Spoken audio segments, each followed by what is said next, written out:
Sisodia cassette industries पेश कर रहे हैं एक और हसीन वाक़यात का कैसेट, सेब का वाक़या गौस की करामात। फ़नकार तस्लीम आरिफ, म्यूज़िक उमर ख़ान।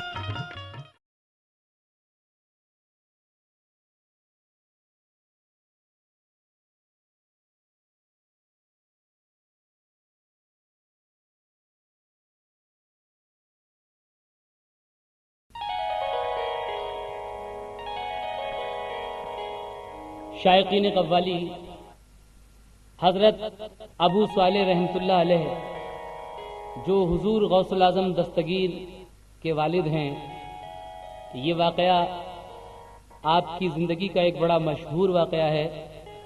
आप मेहनत मजदूरी करके अपना गुजारा किया करते थे। एक दिन ऐसा भी आया कि आप बीमार पड़ गए और मेहनत मजदूरी के लिए नहीं जा सके। जब आप मेहनत करने नहीं गए तो कुछ दिन के बाद घर में खाने की परेशानी हो गई, लेकिन आपने किसी से कुछ मांगा नहीं, बल्कि रोज़े पे रोज़ा रखना शुरू कर दिया।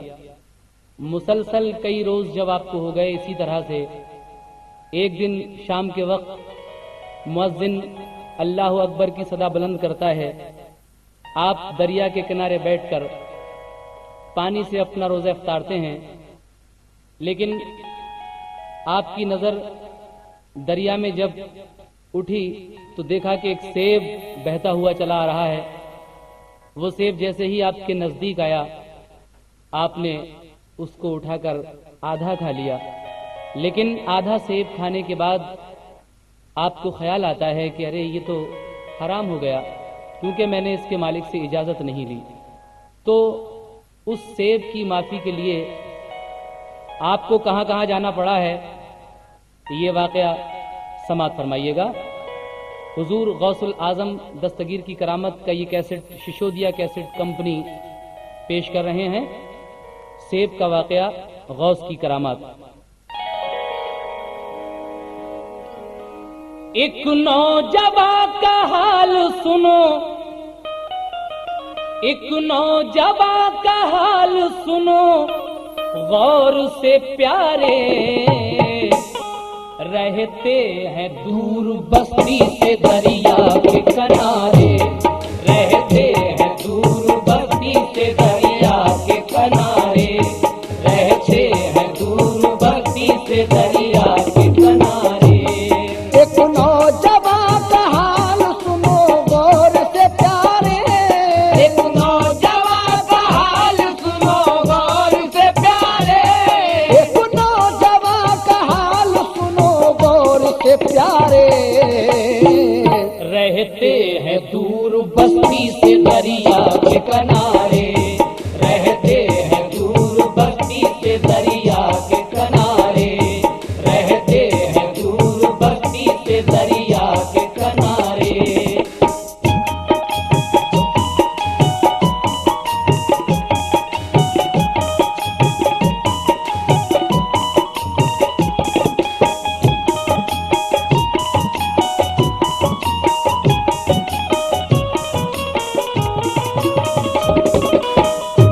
मुलाहिज़ा फरमाएं, एक नौजवान का हाल सुनो गौर से प्यारे, रहते हैं दूर बस्ती से दरिया के किनारे। ये कौन है? एक नौजवान का हाल सुनो गौर से प्यारे, रहते हैं दूर बस्ती से दरिया के किनारे। है नाम अबू साले, ये है अर्श के तारे, हर वक्त पढ़ते रहते हैं कुरान के पारे। समझे इसे गलत तो ये खुद उसकी भूल है, ये नौजवान कौन है? आले रसूल है। मजदूरी करने जाते थे बस्ती कभी कभी, मेहनत के बाद जितनी भी उजरत इन्हें मिलती, उन पैसों से बाजार से लाते थे वो रोटी। इस तरह अबू साले की कटती थी जिंदगी, हरदम खुदा का जिक्र ही बस उनका काम था। बादे नमाज लब पे दुरूदो सलाम था।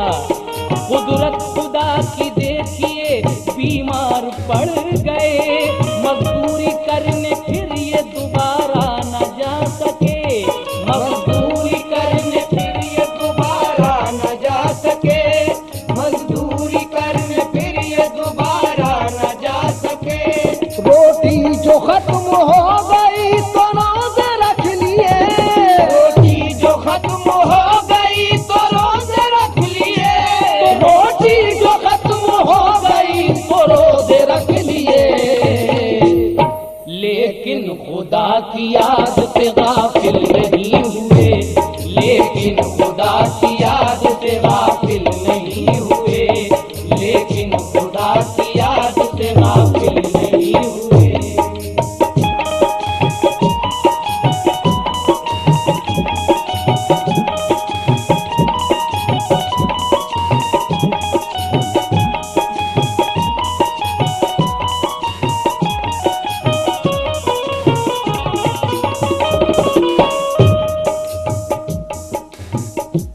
रोटी जो खत्म हो गई तो रोजे रख लिए, लेकिन खुदा की याद से गाफिल नहीं हुए।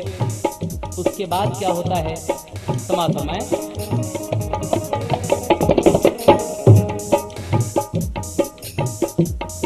पानी से की इफ्तार तबीयत बहल गई, इस वास्ते अल्लाह की रहमत मचल गई। 2-4 दिन का जिक्र क्या हफ्ते गुजर गए, कमजोरी बढ़ी भूख से चकरा के गिर पड़े। आया जो होश शुक्र के सजदे अदा किए, भेजा खुदा ने सेब फिर खाने के वास्ते। पानी में बहता बस वहीं सेब आ गया, बिस्मिल्लाह पढ़ के आपने वो सेब खा लिया। पहुंची ग़िज़ा जो पेट में दिल को हुआ सुरूर, ताज़ा हुआ दिमाग तो चेहरे पे आया नूर। रह रह के दिल दिमाग से कहता था ये सुरूर, क्या माल खाया मुफ्त का जायज भी है हुजूर, क्या माल खाया मुफ्त का जायज भी है हुजूर, क्या माल खाया मुफ्त का जायज भी है हुजूर। वो चीज खूब खाओ जो तुम पर हलाल है, वो चीज खूब खाओ जो तुम पर हलाल है।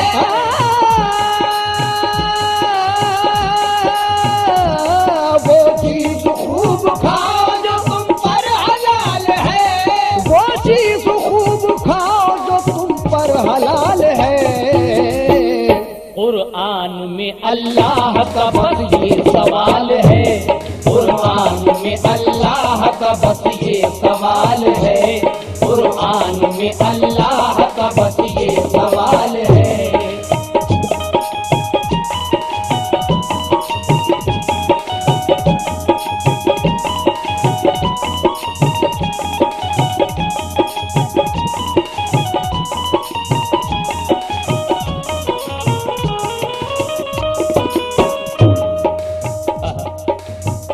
वो चीज खूब खाओ, ऐ मोमिनो तुम वो चीज खूब खाओ जो तुम पर हलाल है।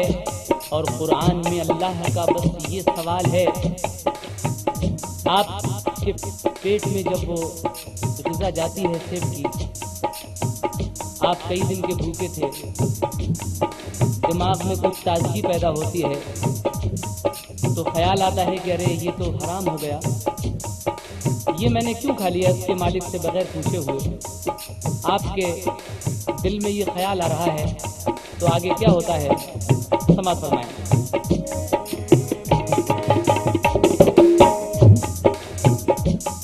वो सोचते थे ये गुनाह मुझसे हुआ अजीम, इतनी खता तो माफ मेरी कर दे ऐ करीम, क्योंकि तू बादशाहों का है बादशाह रहीम।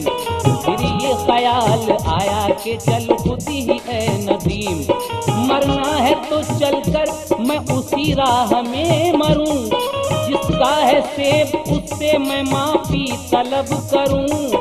वो सेब बहता पानी में आया था जिधर से, लेकर खुदा का नाम उसी सिमत चल दिए। हालत बिगड़ के रह गई मंजिल पे जो पहुँचे देखा के लबे दरिया है कुछ बाग सेब के। देखा के लबे दरिया है कुछ बाग सेब के, देखा के लबे दरिया है कुछ बाग सेब के। देखा के एक बुजुर्ग जो आली मकाम है, देखा के एक बुजुर्ग जो आली मकाम है, देखा के एक बुजुर्ग जो आली मकाम है, देखा के एक बुजुर्ग जो आली मकाम है। उनकी जुबां पे मेरे मोहम्मद का नाम है, उनकी जुबां पे मेरे मोहम्मद का नाम है, उनकी जुबां पे मेरे मोहम्मद का नाम है, उनकी जुबां पे मेरे मोहम्मद का नाम है।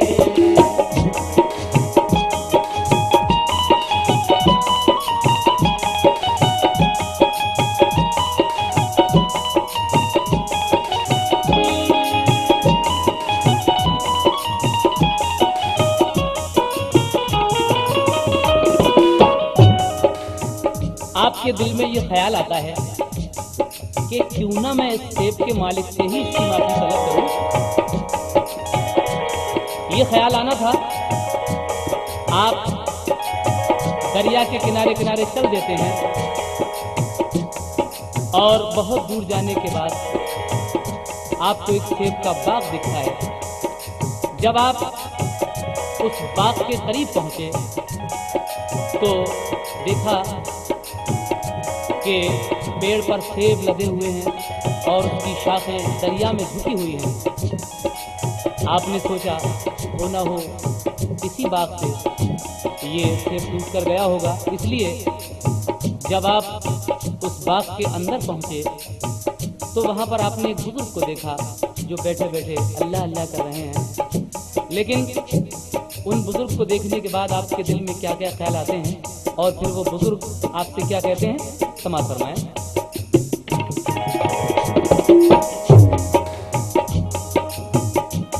कहती थी आंख देखो ये रोशन चराग हैं, मालूम तू कर इनसे के ये किसके बाग हैं, खुल जाएगा ज़मीर पे जो तेरे दाग है, की अर्ज ये बुजुर्ग से ये किसका बाग है। वो बोले क्यों क्या बात है ये बाग है मेरा, फिर आपने उस सेब का कह डाला माजरा, बोले जनाब हो गई है मुझसे एक खता, बेइज़्न मैंने आपका एक सेब खा लिया, हसनैन के सुफैल में दिल साफ कीजिए, सजदे में पंजतन के खता माफ कीजिए, दिल में कहा बुजुर्ग ने ये हीरा है हीरा, फिर बोले आप शर्त है सुन गौर से जरा, है शर्त मेरी बेटी से भी ब्याह तुम करो, फिर उसके बाद चाहे मदीने में जा रहो। वो बुजुर्ग कहते हैं कि तुम्हें अगर अब इस गलती की माफी कराना है तो आपको पहले तो 1 महीने तक मेरा ये बाग रखाना पड़ेगा। आप कहते हैं ठीक है। आप 1 महीने तक वो सेब का बाग रखाते हैं हुजूर गौसुल आज़म के वालिद। उसके बाद आप पूछते हैं कि अब हुजूर इजाज़त दीजिए। कहा कि अभी 1 महीना और रखाइए। 2 महीने आप वो सेब का बाग रखाते हैं, फिर पूछते हैं कि हुजूर अब तो इजाज़त दीजिए। कहा ये सेब जो तुमने खाया था ये 3 महीने में पककर तैयार हुआ था, इसलिए अभी आपको 1 महीना और रखवाली करना है इस बात की। तो जब 3 महीने हो गए आपको वो बाग रखाते रखाते, तो फिर आप पूछते हैं कि हुजूर अब। कहा कि एक शर्त और है, वो शर्त ये है कि तुम्हें मेरी बेटी के साथ निकाह करना है, शादी करना है। बोलो मंजूर है? और ये भी सुनो कि बेटी मेरी है कैसी। सुनिएगा, है शर्त मेरी बेटी से भी ब्याह तुम करो, फिर उसके बाद चाहे मदीने में जा रहो। ये भी सुनो बेटी है मेरी पाँव से लंगड़ी, कुछ बोलती नहीं है कि है मुंह से वो गूंगी, आंखों से है अंधी तो है कानों से वो बहरी। तुम खूब दिल में सोच लो ये बात है गहरी, सर जब अब्द उस लड़की से हो गया, कमरे में देखा रात को एक चांद का टुकड़ा। अंधी कहाँ गई मेरी दिल सोचने लगा, शायद ये कोई दूसरी है दिल ने ये कहा। शायद ये कोई दूसरी है दिल ने ये कहा, शायद ये कोई दूसरी है दिल ने ये कहा। खामोश इधर लड़की थी अपना झुकाए सर, खामोश इधर लड़की थी अपना झुकाए सर, खामोश इधर लड़की थी अपना झुकाए सर, खामोश इधर लड़की थी अपना झुकाए सर। और वो रहे नमाज में मशगूल रात भर, और वो रहे नमाज में मशगूल रात भर, और वो रहे नमाज में मशगूल रात भर, और वो रहे नमाज में मशगूल रात भर।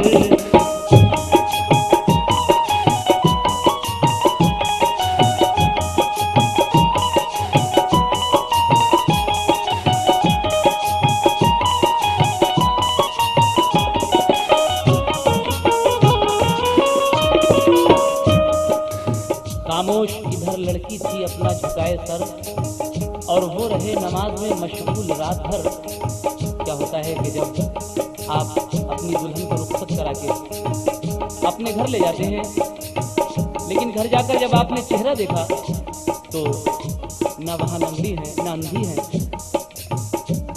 आपके दिल में ये ख्याल आता है कि ये कोई दूसरी लड़की तो नहीं, मुझे तो अंधी लंगड़ी बहरी बताया गया है, लेकिन ये तो एक हसीन जमील खूबसूरत अच्छी लड़की है। ये ख्याल आना था आपके दिल में।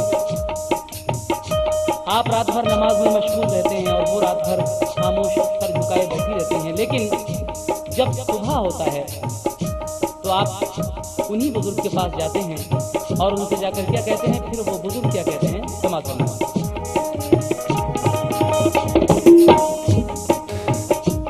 जाकर सुबह बुजुर्ग को पहले किया सलाम, देकर दुआ बुजुर्ग हुए उनसे हम कलाम। चेहरा तुम्हारा कहता है ये रात का कयाम, मैं झूठ तुमसे बोला नहीं सुन लो नेक नाम। मोमिन के लिए झूठ गुनाहे अजीम है, इस बात का गवाह मेरा रब्बे करीम है। वो बुजुर्ग कहते हैं कि बरखुरदार शायद तुम ये समझ कर आए हो कि मैंने कल जो तुमसे कहा था कि मेरी लड़की अंधी है बहरी है लंगड़ी है, तुम ये समझ कर आए हो कि मैंने तुमसे झूठ कहा था। ऐसी बात नहीं है। मोमिन के लिए झूठ बोलना तो बहुत बड़ा गुनाह है, गुनाह अजीम है। मैंने जो कुछ कहा है वो सच है, लेकिन किस तरह से सच है सुनिएगा। देखा न किसी गैर को अंधी है इसलिए, बाहर न निकली घर से वो लंगड़ी है इसलिए, गीबत नहीं सुनती है वो बहरी है इसलिए, वो झूठ नहीं बोलती गूंगी है इसलिए। देखा ना किसी गैर को अंधी है इसलिए, बाहर न निकली घर से वो लंगड़ी है इसलिए, गीबत नहीं सुनती है वो बहरी है इसलिए, वो झूठ नहीं बोलती गूंगी है इसलिए, वो झूठ नहीं बोलती गूंगी है इसलिए, वो झूठ नहीं बोलती गूंगी है इसलिए। अल्लाह के करम से ये मासूम कली है, अल्लाह के करम से ये मासूम कली है, अल्लाह के करम से ये मासूम कली है, अल्लाह के करम से ये मासूम कली है। बेटी मेरी कुरान के साए में पली है, बेटी मेरी कुरान के साए में पली है, बेटी मेरी कुरान के साए में पली है। अल्लाह के करम से ये मासूम कली है, अल्लाह के करम से ये मासूम कली है, अल्लाह के करम से ये मासूम कली है। कुरान के साए में पली है, बेटी मेरी कुरान के साए में पली है, बेटी मेरी कुरान के साए में पली है।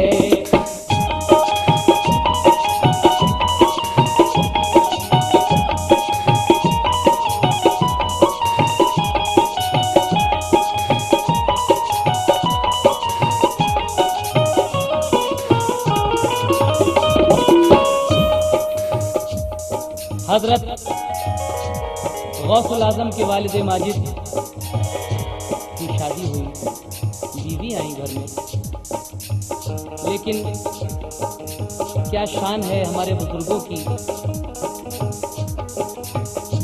हुजूर गौसुल आजम के वालिद थे, वो बुजुर्ग कहते हैं कि देखिए मैंने जो तुमसे कल कहा था कि मेरी लड़की अंधी है, इसलिए अंधी है कि उसने अपनी आँख से आज तक किसी गैर महरम का चेहरा नहीं देखा। वो लंगड़ी इसलिए है कि आज तक अपने माँ बाप की इजाज़त के बगैर घर से कदम नहीं निकाला।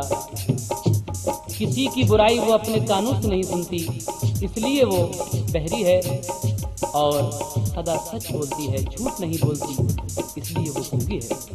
कहते हैं कि मैंने अपनी बेटी को इस तरह पाला है, कुरान और हदीस की तालीम दी है, अल्लाह के करम से ये मासूम कली है, बेटी मेरी कुरान के साए में पली है। लेकिन उसके बाद क्या होता है, अब बात साफ हो जाती है। फिर क्या हुआ, समाज फरमाएं। अल-मुख्तसर वो रहने लगे फिर हंसी खुशी, यादें खुदा में कटने लगी उनकी जिंदगी। वलियों के ताजदार के आने की है घड़ी, एक दिन नमाज पढ़ने में बीवी ने की जल्दी। आहिस्ता पढ़िए अम्मी, एक आवाज सी आई, चारों तरफ को देखने को आंख उठाई। एक दिन क्या होता है, हुजूर गौसुल आजम अपनी माँ के शिकम में हैं।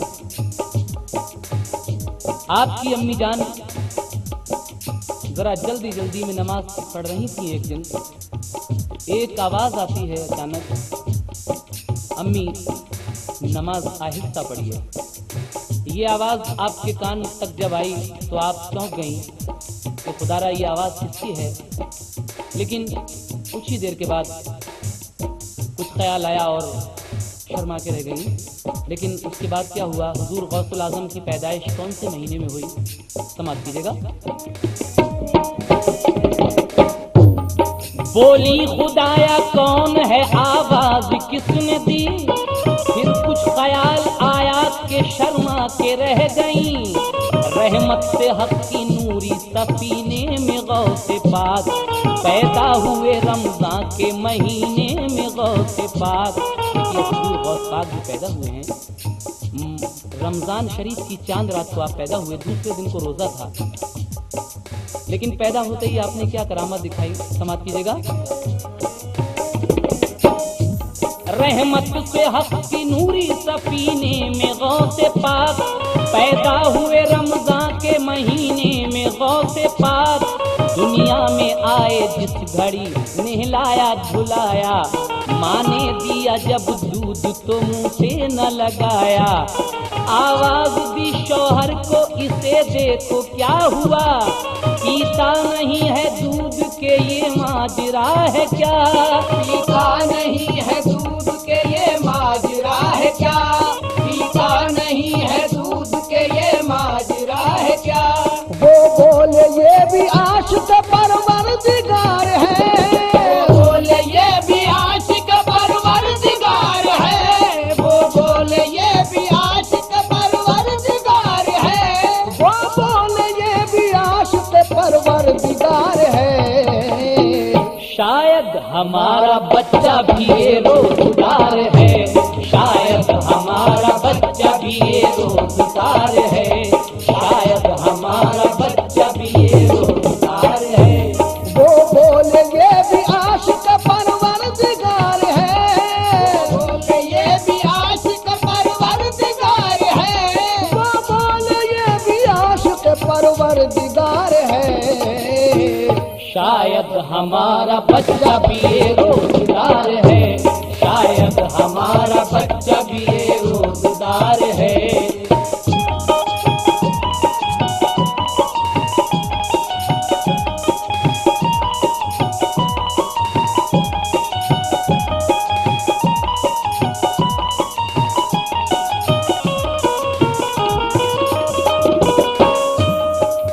हुजूर गौस पाक जब पैदा होते हैं पहले ही रमजान के दिन, तो आप अपनी माँ का दूध नहीं पीते। आपकी वालदा अपने शौहर को बुलाकर कहती हैं कि ये बच्चा दूध नहीं पी रहा है, तो आप क्या फरमाते हैं कि वो बोले ये भी आशिक़ परवरदिगार है, शायद हमारा बच्चा भी ये रोज़दार है। आप फरमाते हैं कि आज पहला रोज़ा है और हमारा बच्चा भी रोज़े से है। लेकिन दिन भर तो आपने अपनी माँ का दूध पिया नहीं, शाम को क्या होता है सुनिएगा। दुनिया में आए जिस घड़ी नहलाया धुलाया, माँ ने दिया जब दूध तो मुंह से न लगाया।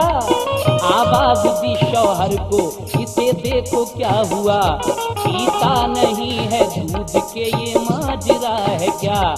वो बोले ये भी आशिक़ परवरदिगार है, शायद हमारा बच्चा भी ये रोज़गार है, शायद हमारा बच्चा भी ये रोजगार है, शायद हमारा बच्चा भी ये रोजगार है।